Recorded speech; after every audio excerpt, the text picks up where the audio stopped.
Kisruh antara Gubernur DKI Jakarta Basuki Cahayapurnama alias Ahok dengan DPRD hingga kini tak juga mencapai titik temu, meski mediasi oleh Kementerian Dalam Negeri telah dilakukan. Bahkan penggunaan hak angket menjadi pilihan jitu DPRD dalam menjawab polemik dana siluman APBD 2015 sebesar 12,1 triliun rupiah yang disebut-sebut proyek titipan politisi Kebon Sirih. Kan kita udah buka nih, tinggal tanya aja warga DKI, Anda mau nggak menerima 12,1 T beli UPS yang nggak masuk akal. Dan UPS pun Polda Metro dan menyatakan itu ada temuan korupsi. Ini kan sebuah strategi yang kita tempuh. Kalau kita mau bicara jujur, namanya APBD pasca reformasi sebetulnya itu kan digarong atau diboroskan oleh oknum legislatif dan eksekutif, tau nggak? Sementara Wakil Ketua DPRD DKI Jakarta Muhammad Taufik menampik segala tudingan yang dilontarkan Ahok. Lantaran DPRD tidak pernah memaksakan anggaran alat Uninterruptible Power Supply atau UPS dalam RAPBD 2015. Yang mendefinisikan siluman kan Ahok aja. Justru kita bilang yang siluman itu yang tidak dibahas di DPRD itu siluman. Karena perintah Undang-Undang 17 ya tentang keuangan itu jelas. Dari mulai pasal 16 sampai pasal 20 itu jelas runtun pembahasan dan pengesahan RAPBD. Saya kira ada aturannya. Nggak bisa semau-mau kepala daerah. Ya, saling tuding antara gubernur dan DPRD DKI Jakarta adalah sebuah ironi dari segudang persoalan ibu kota yang tak kunjung usai. Entah sampai kapan polemik ini akan berakhir.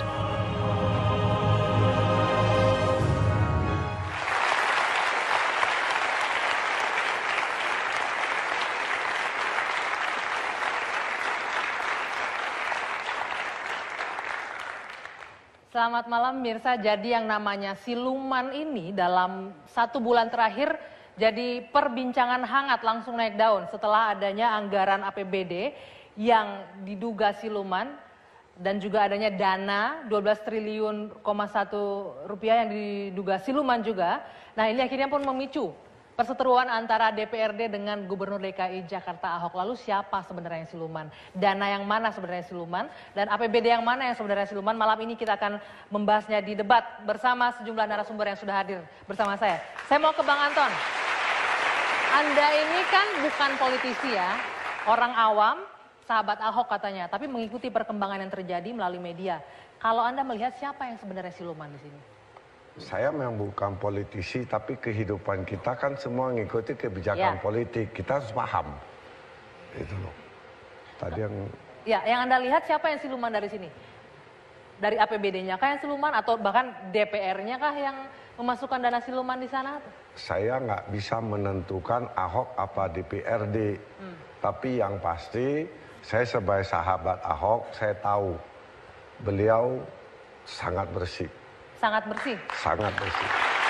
Artinya, Mas Syarif, Ahok sangat bersih. Artinya yang berseteru sekarang yang nggak bersih nih, DPRD dong kalau gitu yang nggak bersih. Itu kan juga diakui oleh Ahok bahwa dia bersih. Menurut saya itu klaim. Yang bisa membuktikan bersih atau tidak adalah aparat penegak hukum. Saya kira itu klaim. Nanti kita buktikan ke depan bagaimana perjalanan Ahok itu. Saya kira itu baru klaim. Dan saya menyarankan ya jangan klaim-klaim bersih gitulah. Biasa aja jalani tugas-tugas sebagai gubernur gitu. Jalannya aja tugas sebagai gubernur. Yang pasti saya selalu bertanya, kenapa orang rebut jadi wakil rakyat DPRD kalau tidak ada duit di situ? Impossible lah. Maksudnya DPRD cari duit di situ. DPRD cari duit. Di situ DPRD mencari duit. Ya ini sebetulnya saya tidak komentari itu dia. Kalau Pak Anton mengatakan itu cari duit, enggak juga. Seperti saya misalnya, tidak seperti itu. Anda jangan klaim dia seperti itu. Anda jadi anggota DPRD kan keluar duit. Enggak banyak. Enggak, kenapa enggak sedekah aja? Loh, itu pahalanya jelas loh. Itu perjuangan Pak. Kalau sedekah itu urusan privasi. Bagaimana hubungan dengan Tuhan. Ini ingin memperjuangkan ide-ide besar, gagasan-gagasan besar. Bagaimana masyarakat bisa sejahtera. Tapi melalui partai politik. Yang kita tunggu nanti pemeriksaan di Polda Metro. Oke, Bang Anton, tadi katanya Anda DPRD keluar duit banyak. Maksudnya apa? Sekarang untuk saatnya cari duit lagi gitu, mengembalikan. Saya ini bukan politisi, tapi saya jurkam, saya tahu. Yang pasti modal pertama duit. Yang kedua praktek ya munafik. Yang ketiga karakter bajingan. Tapi nggak tentu semua ya. Fakta seperti lebih banyak. Itu lumayan serius tudingannya. Untuk kepada siapa Pak Anton? Saya kan nggak katakan Anda. Itu kan bukan untuk saya kan? Ya Anda sendiri yang urusan Anda dengan Tuhan. Nah, bukan saya bicara kan? fakta di lapangan seperti itu. Tapi DPRD itu ada banyak loh tudingannya. Tudingannya serius loh, DPRD ada banyak. Apakah mengeneralisir semua anggota DPRD? Saya tidak mengeneralisir, tidak. Tapi logikanya kalau orang mau berbuat lewat jalan lain kan bisa. Ngapain harus keluar uang begitu? Oke, sekarang saya ke Mbak Yeni. Tadi katanya DPRD itu kan keluar duit banyak. Sekarang cari duit, emangnya ada banyak celah nih untuk APBD cari duit bagi anggota Dewan? Sebenarnya kalau di dalam proses pembahasan APBD, terutama modus atau praktek di dalam proses-proses rancangan peraturan daerah untuk APBD itu sebenarnya celah yang cukup baik untuk bisa diselipin sebenarnya program-program baru. Sebenarnya kalau kita bilang ya di dalam konteks konteks di lapangan sebenarnya di dalam proses-proses pembahasan itu di kebijakan umum anggaran itu proses sebenarnya perdebatan seharusnya dilakukan.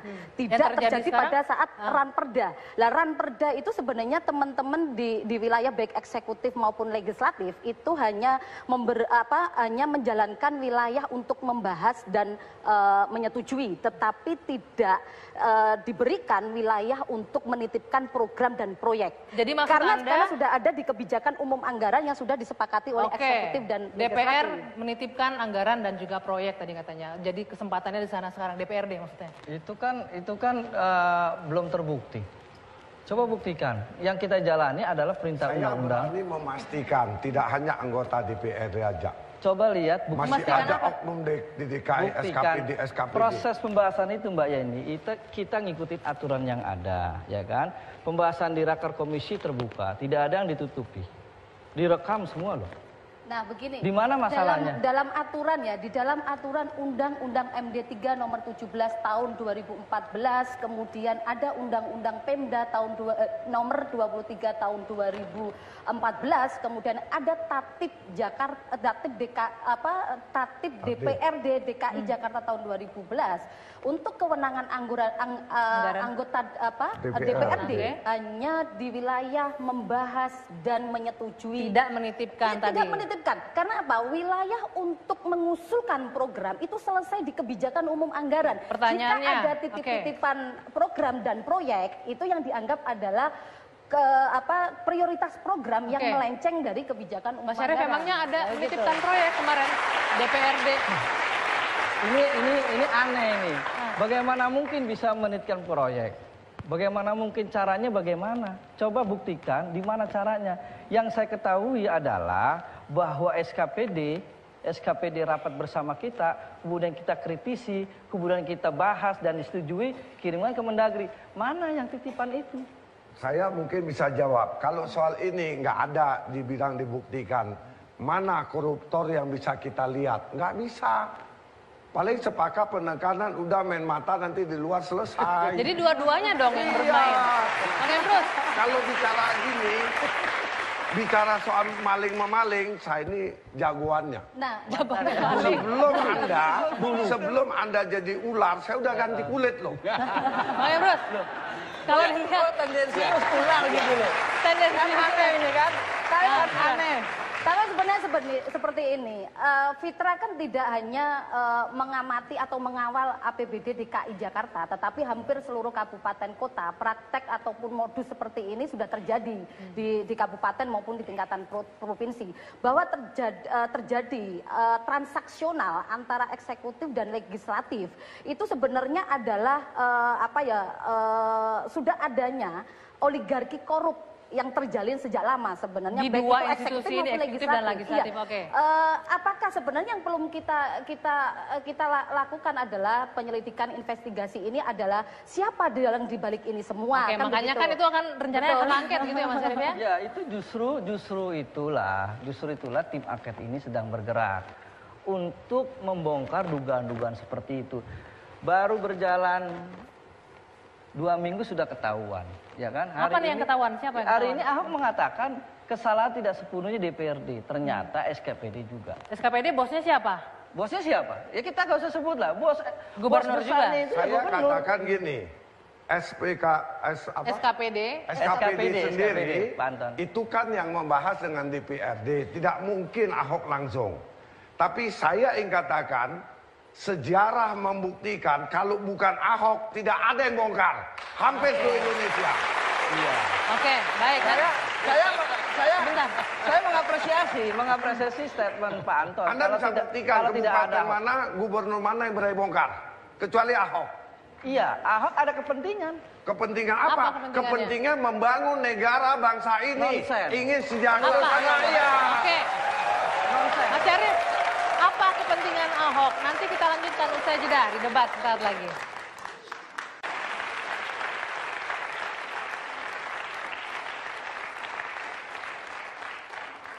Ya, kita lanjutkan lagi. Bang Emrus tadi ingin mengatakan, karena ini ketudingan serius nih, ada penitipan anggaran tadi disampaikan. Lalu kemudian Ahok hari ini mengatakan, ternyata SKPD-nya juga ada yang nakal dalam tanda kutip. Nah, itulah saya pikir bahwa kita sepakat pemberantasan korupsi itu di semua lini, artinya di semua bidang eksekutif maupun legislatif. Cilakanya, Ahok hanya melihat perbaikan itu pada level legislatif. Dia tidak berani membongkar apa yang terjadi di SKPD. Contoh kita lihat Dinas Perhubungan yang kemarin, Pak Udar. Ada kasus pada saat itu Jokowi sebagai gubernur kita. Artinya apa yang mau saya katakan bahwa idealnya kalau kita ingin membersihkan korupsi itu atau sesuatu yang baik, yang jelek itu harus dari dalam dulu lah. Rumah kita sendiri dulu kita perbaiki. Karena apa? Suatu contoh, misalnya di dinas-dinas, ya SKPD dan lain-lain sebagainya. Bagaimana inspektorat datang ke suatu kegiatan atau pemerintahan di tingkat-tingkat kelurahan misalnya. Ada apa di sana? Nah, idealnya Ahok membongkar ini dulu sehingga bersih dulu rumahnya. Kemudian saudara saya dari Fitra tadi mengatakan bahwa ini kebiasaan dan lain-lain. Artinya itu adalah opini yang common sense. Karena persoalan kalau misalnya soal korupsi, persoalan anggaran sudah bicara soal kuantitatif.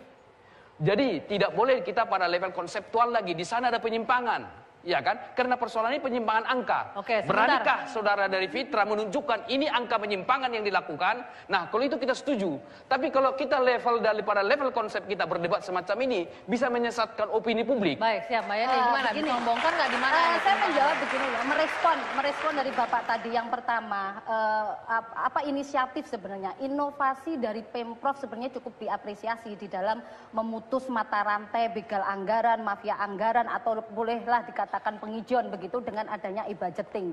E-budgeting ini sebenarnya bentuk dari akuntabilitas publik terhadap pengelolaan APBD untuk bisa dikawal sebenarnya sejauh mana usulan-usulan inisiatif dari Pemprov itu dibahas sampai sejauh mana. Nah, itu yang pertama. Yang kedua ya merespon yang kedua tadi bahwa ini masih menjadi wacana menjadi sebuah opini saja. Ini menurut penelitian kita bahwa kenapa titip-titipan proyek dan program itu selalu berada di ranah rancangan perda, tidak selalu berdebat pada kebijakan umum anggaran. Seharusnya itu dilakukan jauh-jauh hari pada saat DPRD melakukan rises kemudian memasukkan pada proses-proses kebijakan umum anggaran. Tidak dilakukan di dalam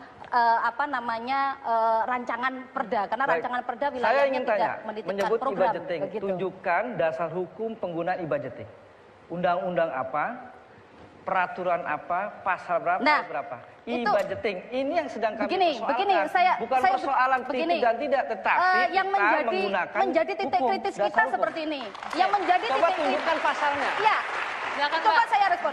Yang menjadi titik kritis kita seperti ini. Ada yang dianggap oleh kawan-kawan DPRD bahwa e-budgeting itu tidak ada payung hukumnya. Itu kita anggap fatal, itu kesalahan. Karena di dalam Undang-Undang 23 tahun 2014 di pasal 391 ayat 1 dan ayat 2 mengatakan adalah sistem informasi pembangunan daerah dan sistem pengelolaan keuangan daerah. Sedangkan sistem pengelolaan informasi daerah itu adalah sistem informasi yang dikelola oleh daerah. Di pasal 394 sistem informasi itu harus diinformasikan. Ada di dalam undang-undang pemerintahan daerah. Menggunakan istilah e-budgeting kan? Kami apresiasi sekali dalam rangka transparansi anggaran menggunakan e-budgeting. Itu diapresiasi. Cuma masalahnya penerapan e-budgeting itu. Sekarang pertanyaan DPRD mau bersih nggak? Saya tunjukkan. Kalau mau bersih e-budgeting dimasukkan, kenapa nggak mau diterima? Oke. Mbak Yeni, Bang Anton sebentar kita dengarkan dulu penjelasannya. Silakan. Silakan. Sebentar, saya ingin sampaikan dulu. Saya ingin klarifikasi dulu. DPRD tidak menolak e-budgeting, tidak. Haji Lulung katakan kita nggak mau terima. Bukan, salah tangkap. Itu udah diajukan. Salah tangkap. Salah informasi. Jadi gimana?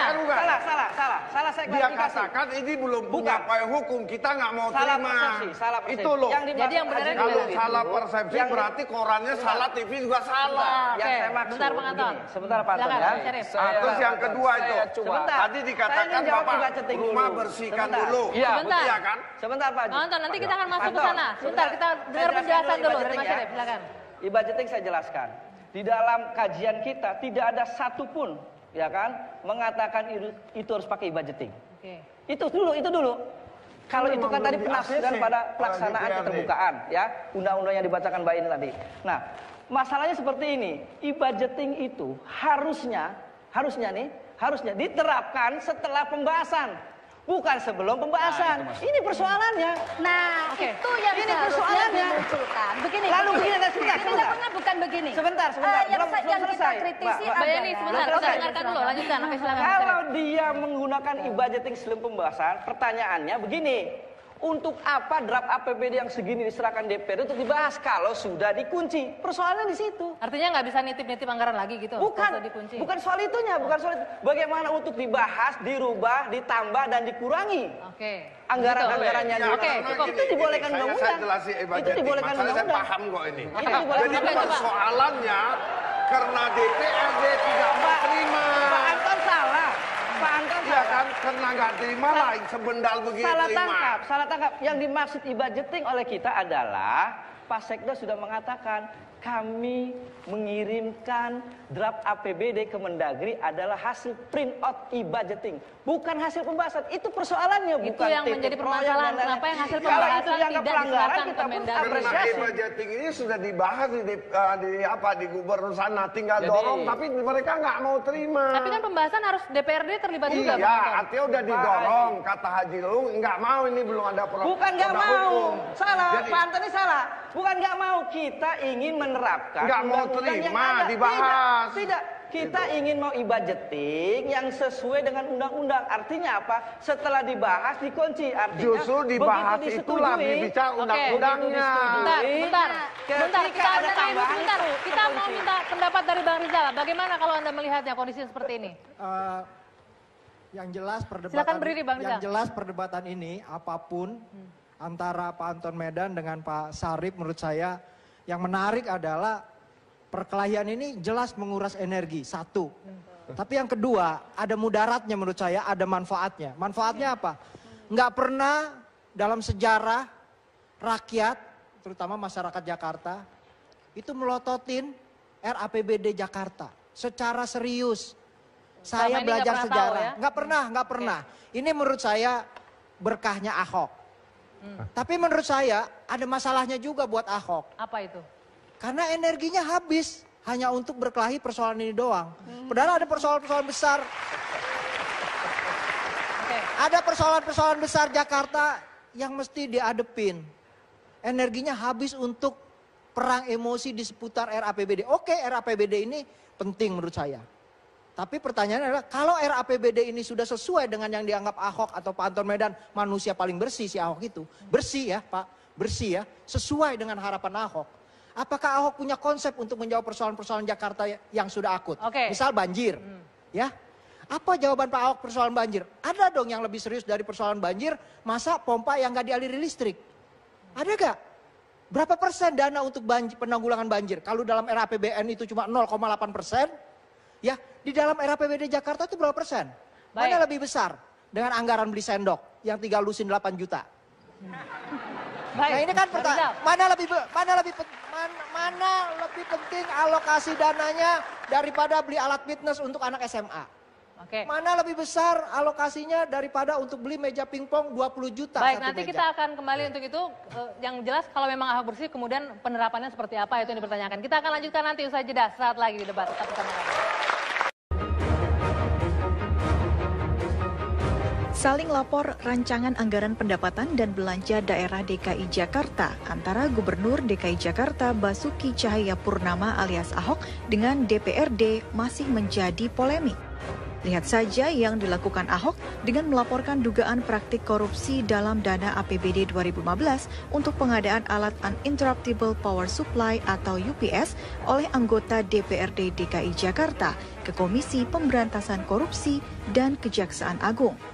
Tak rela pihaknya disebut-sebut memaksakan anggaran 12,1 triliun rupiah, DPRD mengambil langkah hukum dengan melaporkan Ahok atas dugaan fitnah dan pencemaran nama baik ke Mabes Polri. Bahkan DPRD sempat mempertanyakan keaslian RAPBD 2015 yang diberikan pemerintah DKI Jakarta kepada Kementerian Dalam Negeri beberapa waktu lalu. Kini publik menanti titik temu yang dapat menjadi solusi dan bukan mencari siapa yang layak masuk bui.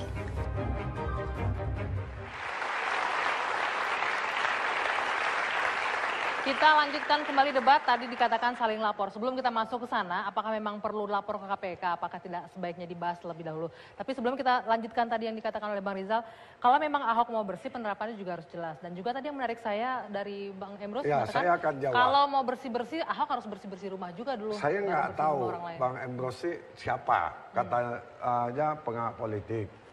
Seharusnya Bapak harus lihat secara komprehensif dari awal perjalanan. Kita tahu bagaimana lelang jabatan sampai reformasi birokrasi, pemangkasan. Lalu apa? Diantisipasi lewat e-budgeting juga. Semua udah dijalankan, Bang. Mungkin Abang ketiduran, nggak ikutin. Tapi buktinya itu Menteri Kepala Dinas Perhubungan kena itu? Pak, manusia, ya semua itu beda-beda. Ahok sudah lakukan pembersihan, udah antisipasi.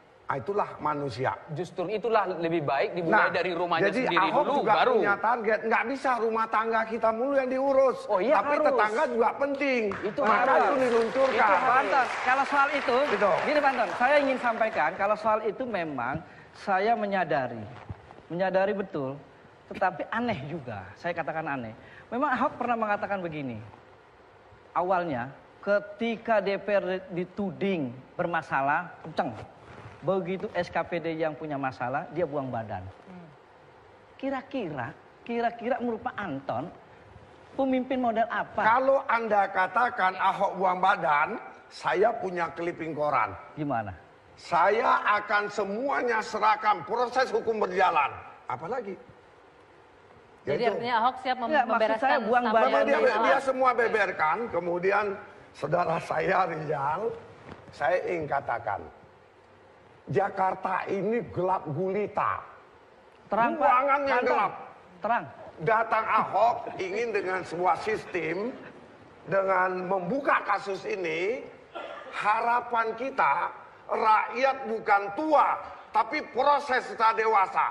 Dengan ada kasus ini, rakyat dewasa. Oke, Rizal. Baik. Sebentar Bang, kita dengarkan Bang Rizal dulu. Pak Anton, saya setuju, saya berterima kasih kepada Pak Ahok. Membuang-buang energi, mengeluarkan energi yang sangat besar untuk bongkar kasus ini. Kita sekarang jadi punya bukti yang selama ini kita hanya TST, tahu sama tahu. Bahwa ada praktek kong kali kong. Kenapa saya sebut kong kali kong? Karena bukan hanya DPRD, tapi juga SKPD. Artinya bukan hanya DPRD, tapi juga pemerintah kota Jakarta. Tapi menurut saya begini loh Pak Anton. Saya ngomong, kalau misalnya Pak Ahok sudah punya dana yang dianggap dana yang bersih, Pak Ahok tuh punya konsep gak? Pak Ahok udah 3 tahun loh Pak. Misalnya Awal dia naik jadi wakil gubernur dan gubernur Pak Jokowi, dia pro transportasi publik, menolak 6 ruas tol. Konsep Ahok dan Pak Jokowi adalah menambah ruas jalan tidak akan menyelesaikan masalah kemacetan, tapi transportasi publik yang harus diperbaiki. Tapi setelah Pak Jokowi naik, 6 ruas tol disetujui. Awalnya menolak. Setelah Pak Ahok jadi gubernur, itu lebih gila lagi. Hanya Tuhan yang mampu menghentikan 6 ruas tol. Karena mau ada Asian Games. Gimana? Nah terus Pak, ini soal serius. Ini soal banjir, ada 3 yang serius di Jakarta. Banjir banjir air, banjir orang, banjir kendaraan. Ini banjir kendaraan Pak ya. Tiba-tiba Pak Ahok ingat gak ngomong, kalau pro transportasi publik, kenapa Pak Ahok itu ngomong kalau punya duit 50.000 boleh masuk jalur Transjakarta? Oke, saya gini Pak, menurut saya apapun sebersih apapun dananya, kalau tidak punya konsep untuk menyelesaikan persoalan-persoalan Jakarta, ukuran gubernur itu Pak kerjanya Pak, bahwa dia bisa dia menyelamatkan 12 triliun, 12,1 triliun. Saya akan jawab. Oke, tapi dia punya. Ini DKI ada pemimpin pusat ya. Ini bukan hanya DKI, ini semua tanggung jawab gubernur. Ada tanggung jawab nasional. Jawabnya gampang Pak. Jawabnya gampang. Soal banjir. Waktu naik jadi gubernur dan wakil gubernur Pak Jokowi langsung dihajar banjir. Ingat kan? 1 tahun memimpin dihajar banjir lagi. Tahun ketiga Ahok jadi gubernur dihajar banjir lagi. Terus? Ada gak jawaban yang serius selain masuk gorong-gorong dan kemudian berkelahi dengan PLN? Oke. Bapak harus ingat Pak Jokowi itu janji naik jadi presiden, salah satunya adalah apa? Karena beban Jakarta yang harus ditanggungkan yang tidak bisa diselesaikan seorang diri dia sebagai Betul, gubernur. saya sependapat. Tapi waktu Ahok ketemu Pak Jokowi, apa yang dilakukan? Cerita soal PLN Pak. Cerita soal PLN Pak. Cerita soal PLN Pak. Baik, Bang Rijal. Saya bisa menangkap. Artinya saya bisa eksplisitkan apa yang disampaikan oleh kawan beliau. Sebentar dulu Pak Ahok. Sebentar dulu.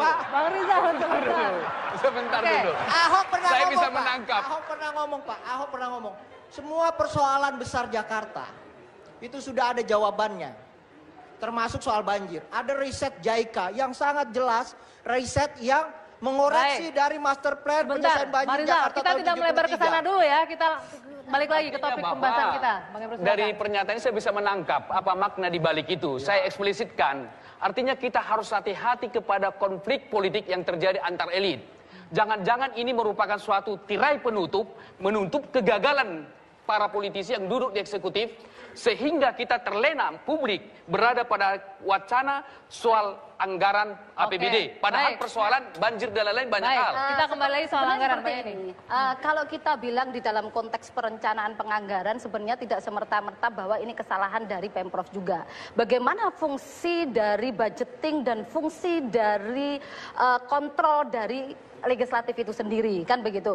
Kita sudah tahu bahwa desain program untuk pembangunan 5 tahun di dalam RPJMD seperti apa, prioritas programnya seperti apa di dalam urusan wajib maupun urusan pilihan. Kemudian diterjemahkan di dalam setiap tahunnya di dalam rencana kerja pemerintahan daerah. Kemudian intinya bahwa mengawasi juga kan DPR. Intinya bahwa ini sebenarnya bukan hanya pekerjaan dari Pemprov itu sendiri, tetapi fungsi dari apa namanya budgeting dan fungsi kontrolnya itu tidak berjalan begitu. Bagaimana sehingga tetap muncul dana-dana yang tidak jelas, fungsi kontrol dan juga budgetingnya. Begini. Yang fungsi eksekutor siapa? Saya ingin sampaikan, 2014 saja, Mbak Yeni tahu silpanya berapa? Angka yang kita hitung sebetulnya mendekati angka 20 triliun. Artinya apa? Tadi Rijal tadi mengatakan bahwa ada beberapa program dijalankan tidak bisa diserap. Nah, uangnya ada. Sebenarnya sudah kita ingatkan berkali-kali. Sudah kita ingatkan berkali-kali. Laksanakan. Tetapi gini, sudah kita ingatkan berapa kali, tetapi Ahok selalu mengatakan begini. Ini aneh. Lebih baik silpanya banyak ketimbang dikorupsi. Hal yang berbeda. Nah, itu lebih baik silpanya banyak ketimbang dikorupsi. Itu titik kritis kami sebenarnya. Saya setuju tentang pemberantasan korupsi, saya setuju. Nah. Tetapi gerakin dong SKPD itu untuk melaksanakan program yang sudah dibuat. Nah, begini, yang tadi saya camkan adalah fungsi kontrolnya di mana hingga tahun 2014 hanya terserat 47%. Itu sebenarnya juga menjadi wilayah kerja dari DPRD yang selama ini menjadi catatan kritis kita, baik itu di DPRD maupun di DPR, sebagai fungsi kontrolnya itu bukan hanya melihat LHP BPK, tetapi Oke, nanti fungsi kita kontrol lanjutkan di dalam di mana letak fungsi kontrol DPRD. Usai jeda, saat lagi debat akan kembali. Lanjutkan debat kembali. Tadi dikatakan fungsi DPRD-nya berjalan nggak untuk pengawasan dan juga evaluasi. Nah sekarang kan DPRD katanya juga mau menjalankan hak angket nih. Tapi ada beberapa partai politik yang sudah menarik dukungan untuk menjalankan hak angket. Masih akan berlanjut? Masih berlanjut dan itu tetap solid ya. Kalau ada misalnya beberapa fraksi yang menarik diri itu kan partainya.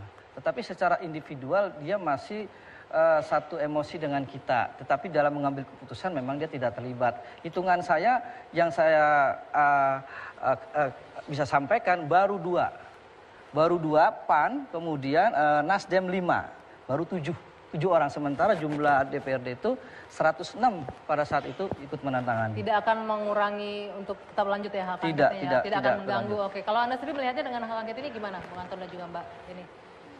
Kalau kita bilang begini sebenarnya ini jauh-jauh hari ya kita sampaikan bahwa hak angket yang kemudian dimunculkan oleh teman-teman sebagai tindak lanjut ya kekisruhan dari APBD DKI ini sebenarnya kita anggap terlalu dipolitisir kan gitu, karena kan lebih kepada personal, karena etika, norma, kemudian ada penghinaan dan sebagainya, tetapi tidak menyurus pada persoalan. Kalau kita hak angket di dalam aturan ya, di dalam undang-undang jelas bahwa kalaupun ada hak angket dimunculkan itu lebih kepada kepentingan rakyat kan begitu. Mas Syarif, lebih kan? kepada personal katanya angket dipolitisir.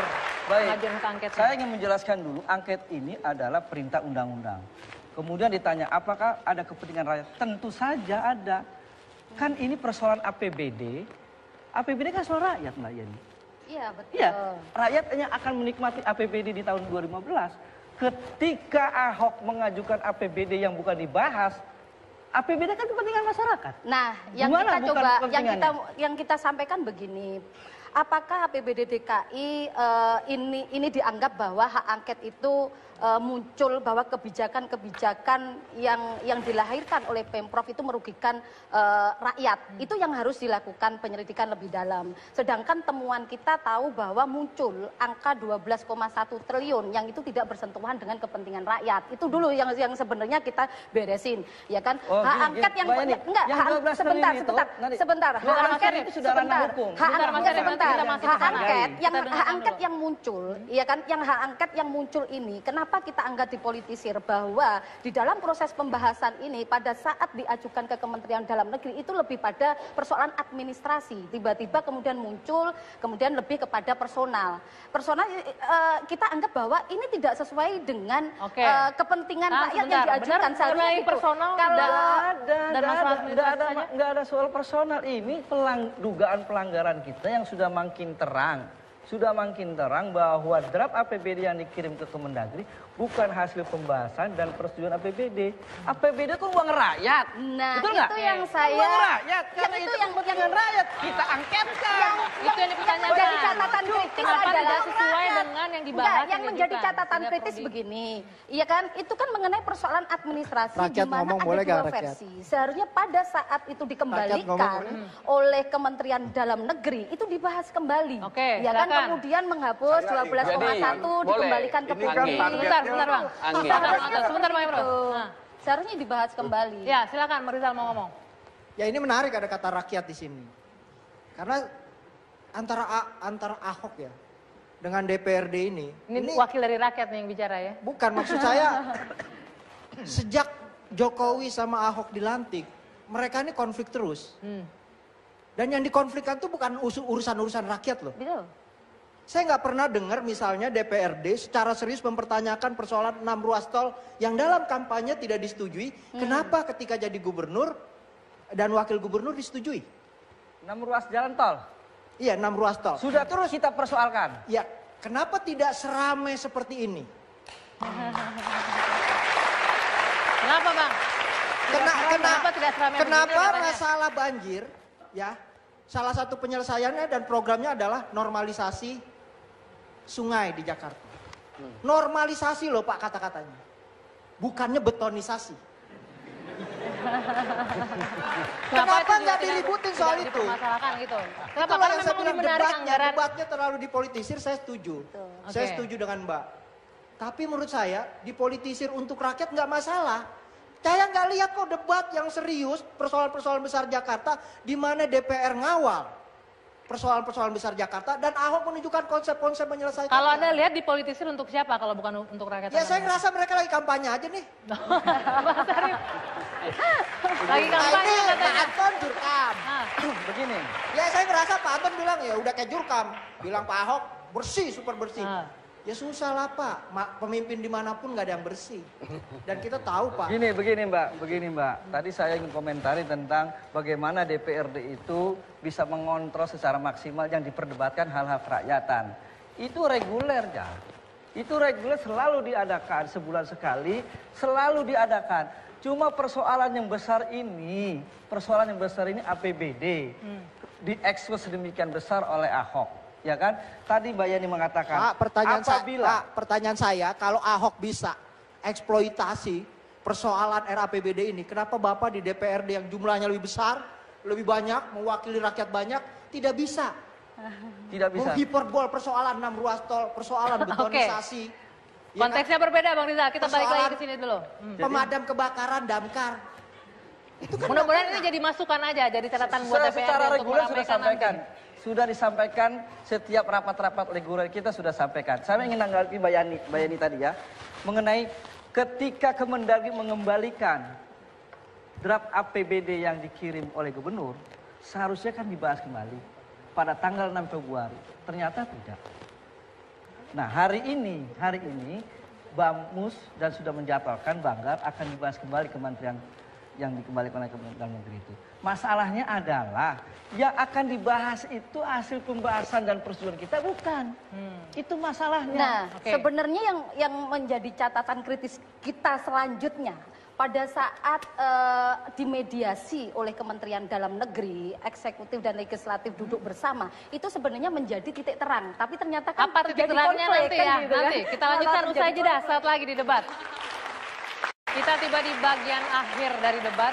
Closing statement ini saya ke Bang Anton dulu. Ya. Terakhir apa yang disampaikan mungkin atau ada yang disampaikan Pak Ahok dengan Ada Anda kan dua sebagai hal. sahabat sering berbincang nih. Pertama, saya katakan penyelidik angket ini nggak akan selesai. Saya nggak tahu DPR takut atau memang nggak punya alasan sampai ini hari nggak pernah mengundang Ahok. Bagaimana ini bisa clear? Itu satu. Kedua, sebagai sahabat, saya udah ngomong Hok, 99 teman sangat sedikit kalau punya satu musuh. DPRD dengan gubernur ada mitra. Coba singkirkan persoalan ini agar rakyat tetap sejahtera, program jalan.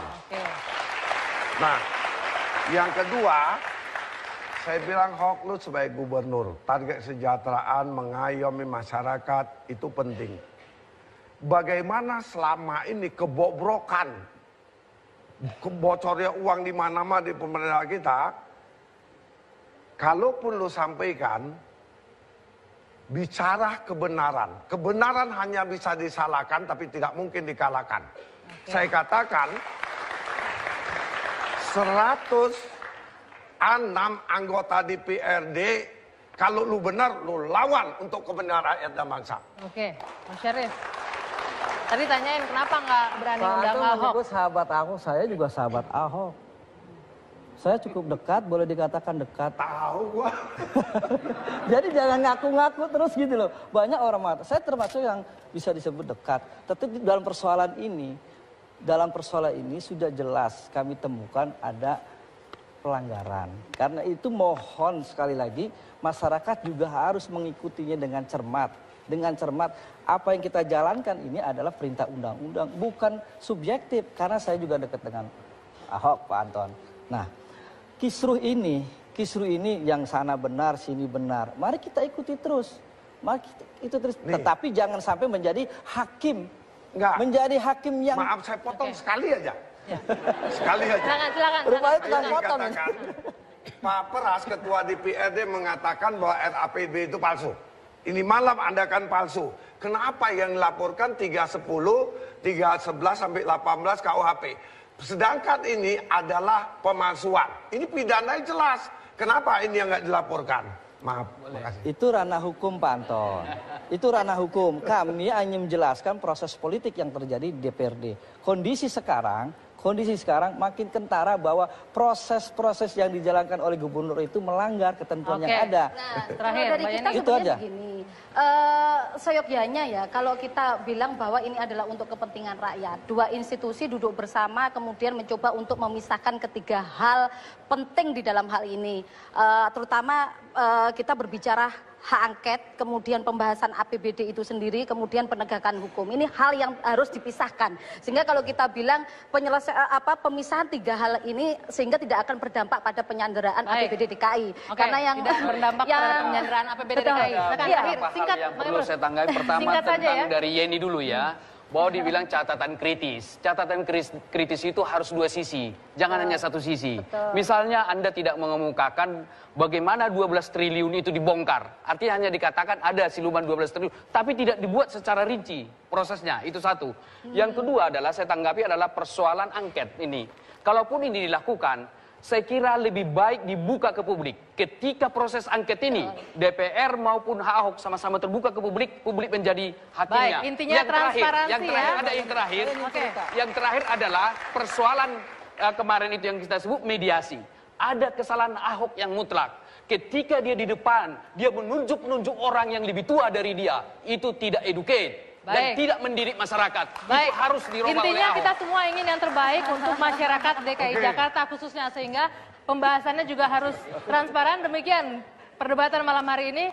Saya Dwi Anggia, selamat malam, sampai jumpa. Bang Rizal, terima kasih.